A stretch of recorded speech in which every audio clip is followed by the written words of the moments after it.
ये बात उस वक्त की है जब मैं 10वीं कक्षा में पढ़ती थी। उस समय हम गांव में रहते थे। हमारे गांव का नाम था मुरखेड़। उस वक्त हमारे गांव में बिजली की सुविधा नहीं थी और पूरा गांव शाम 7 बजे तक सुमसाम हो जाता था, यानी सब लोग सो जाते थे। इस तरह गांव के लोग उस समय अपना जीवन व्यतीत करते थे। स्कूल में सब सिखाकर हो गया था और कुछ ही दिनों बाद हमारा इम्तिहान था। रात के समय तो गांव में पढ़ाई मुमकिन नहीं थी, ये टीचर्स को भी पता था। और स्कूल में बिजली थी तो टीचर ने कहा जो पढ़ाई करना चाहता है वो रात को स्कूल में पढ़ने आ सकता है।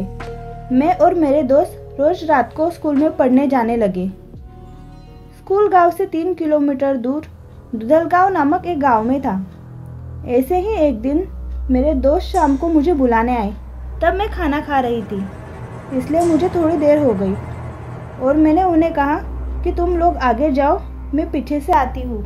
और ये भी कहा गांव के पीपल के पेड़ के नीचे मेरा इंतज़ार करना। मेरा भोजन समाप्त होते ही मैं स्कूल के लिए निकल पड़ी।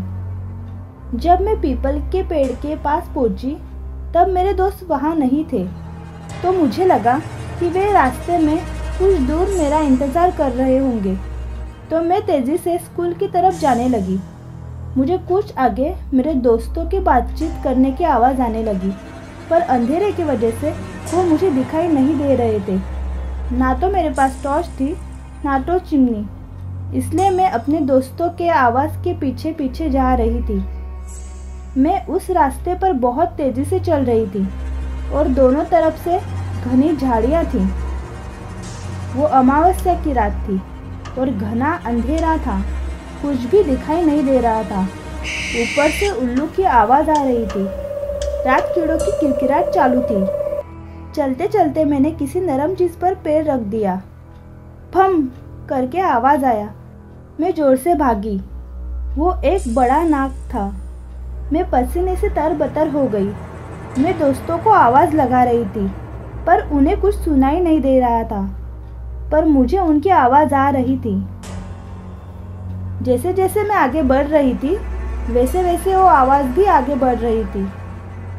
आगे से 2 रास्ते थे, एक ऊपर से जाता था और एक नीचे से।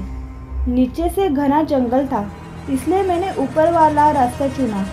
पैरों के नीचे कुछ दिखाई नहीं दे रहा था और मैं भागे जा रही थी क्योंकि मैं बहुत डर गई थी। इसके आगे की कहानी तो और डरावनी है। आगे की कहानी सुनने के लिए इस वीडियो को लाइक करें और साथ ही अगर आपने हमारे चैनल को सब्सक्राइब नहीं किया है तो सब्सक्राइब करें। Thank you.